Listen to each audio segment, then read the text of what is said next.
The barren land stretched endlessly under the blazing Wild West sun, its dusty winds carrying whispers of forgotten trails and the faint scent of danger. And in the middle of this desolation walked a lone cowboy, his boots pressing deep into the cracked earth with each heavy step, his broad hat shielding him from the merciless rays. His revolver holstered at his side like an extension of his own arm, and his sharp eyes scanning the horizon as though expecting trouble, for trouble had a way of finding men like him. His name was Elijah Kane, a man hardened by years of wandering, a man whose soul carried scars invisible to the eye but heavy on the heart. And though his gait seemed calm, each movement spoke of silent readiness, the kind only forged through hardship, hunger, and countless battles fought under the desert sky. Yet nothing in his long life of strife and gunpowder could prepare him for the terror that would rise from the sand that very day, when the silence of the desert would be shattered by a roar so mighty it seemed to rattle the bones of the earth itself. And in that instant Elijah turned sharply, his hand instinctively brushing the handle of his revolver. And there, not 50 paces from him, emerged a lion, a massive beast with golden fur glowing in the sun, its mane wild like fire, its eyes piercing with the hunger of the hunt. And before his breath could steady, a second roar cut through the dry air, for another lion leapt from behind a cluster of rocks, its fangs bared, its claws tearing at the sand, and in a heartbeat Elijah realized he was trapped between two predators that had no intention of letting him leave alive, their muscles coiling like springs ready to explode, their tails thrashing, their growls vibrating through the stillness, as they circled him with the patience of killers. And though fear clawed at his chest, Elijah's spirit did not waver, for he had lived too long on the edge of death to cower now. Instead he steadied his breath, loosened his shoulders, and allowed instinct to guide him, pulling his revolver free with a smoothness that came from years of practice, his eyes darting between the two beasts as sweat stung his brow. And for a moment man and lion stood locked in a deadly standoff beneath the merciless sun, time itself seeming to stretch and bend as though the desert held its breath, waiting to see whose blood would soak its sands first. The desert was silent again, but it was no longer the same silence as before, for now the air was heavy with the smell of gunpowder and blood. The sand stained dark where the mighty beasts had fallen, their massive bodies sprawled lifelessly as the sun burned above. And in the center of that grim scene stood Elijah Kane, his chest heaving, his revolver smoking faintly in his hand, his shirt torn and soaked with sweat, his arms scratched and bleeding from claws that had come too close to ending him. Yet his eyes still sharp, still alive, filled with the fire of a man who had fought not only for survival, but for the right to keep walking, the right to keep being who he was.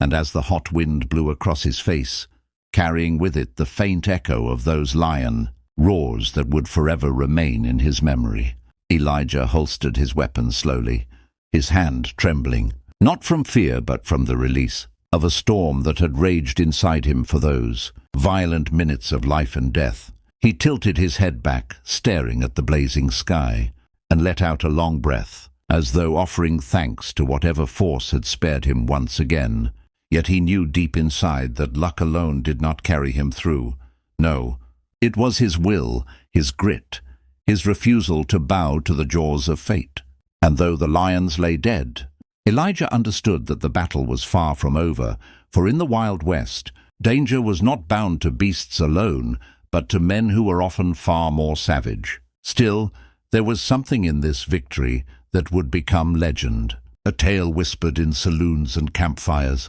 of the lone cowboy who faced down not one but two kings of the wild and lived to tell the tale. And as he gathered his hat from the dirt, dusted it off and placed it back on his head, Elijah felt a strange sense of clarity, as though this fight had been more than chance, as though it was a test placed upon him by the land itself,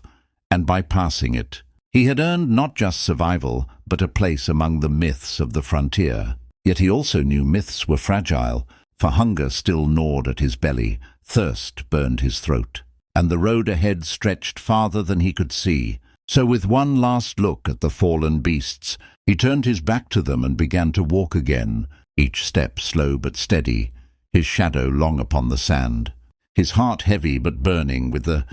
knowledge that as long as breath filled his lungs, no beast, no man, no force of nature could take away the fight within him. And somewhere deep inside, he even smiled, not with joy, but with the grim satisfaction of a man who knew that every challenge survived only sharpened the steel of his soul. Night descended over the barren land, and the desert that had been a battlefield by day now turned into a cold sea of shadows. The stars scattered above like distant fires, and beneath them walked Elijah Cain, his silhouette etched against the silver glow of the moon, his weary body carrying the weight of battles both seen and unseen, his mind replaying the roars of lions that had once seemed unbeatable yet now lay silent forever in the dust behind him. And though his muscles ached and his wounds throbbed, there was an unbreakable light burning within him, a flame of survival that no darkness could smother.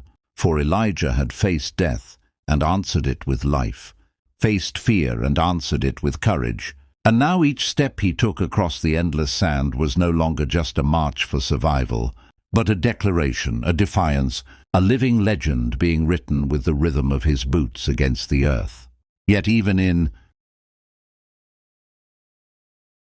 triumph, he knew the frontier would not grant him peace. For the Wild West was an untamed beast of its own, one that threw storms, bandits, hunger, and loneliness at men like him to see if they would break. And Elijah, though scarred, would not bend. He would ride again, fight again, and keep walking, until his story carved itself so deeply into the land that it could never be forgotten. And somewhere in the silence of that vast desert he whispered a promise, not just to himself but to every soul who had ever fought against the impossible, that as long as a man carries courage in his chest and fire in his eyes, no beast, no man, and no fate can truly chain him. So let his tale remind you, dear listener, that legends are not born in comfort, but forged in trials, that the strength to rise comes only after the world has tried to bury you, and that if a lone cowboy can stand against lions and win, then you too can stand against whatever beasts life throws your way.